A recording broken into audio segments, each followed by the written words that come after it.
ബീറ്റലിനെ കുറിച്ച് ഒരു ചെറിയ കഥ പറയാം. ബീറ്റൽ ആട് ഇന്ത്യയിൽ പഞ്ചാബ് പ്രദേശത്ത് നൂറ്റാണ്ടുകളായി വളർത്തപ്പെടുന്നു. ഈ പ്രദേശം സമൃദ്ധമായ കൃഷിയിടങ്ങളും ജലാശയങ്ങളും ഉള്ളതുകൊണ്ടും ജനങ്ങൾക്ക് മാംസവും പാലും ഉത്പാദിപ്പിക്കാൻ കഴിയുന്ന വലിയ ആടുകളുടെ ആവശ്യമുണ്ടായതുകൊണ്ടും ബീറ്റൽ ഇനത്തിന്റെ വികസനത്തിന് വഴിയൊരുങ്ങി.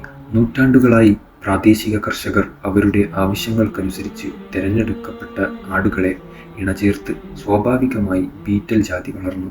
വളരെയധികം പരമ്പരാഗത ശാസ്ത്രത്തിന്റെ ഭാഗമായില്ല എങ്കിലും തദ്ദേശീയ ജൈവ പ്രക്രിയകൾക്ക് അടിസ്ഥാനമായുള്ള വളർത്തൽ ഈ ഇനത്തെ ശക്തമാക്കി. ബീറ്റൽ ആടുകൾ ദിവസത്തിൽ ശരാശരി 1.5 മുതൽ 2.5 ലിറ്റർ വരെ പാൽ നൽകുന്നു, ചില സമയങ്ങളിൽ 3 ലിറ്റർ വരെ. ഗ്രാമപ്രദേശങ്ങളിലെ ചായക്കട, വീട്ടുപയോഗം, ഗൃഹവിപണികൾ എന്നിവയിൽ ഈ പാലിന് വലിയ ആവശ്യമുണ്ട്. വലിയ ശരീരഭാരം ഇവയെ മികച്ചതാക്കുന്നു.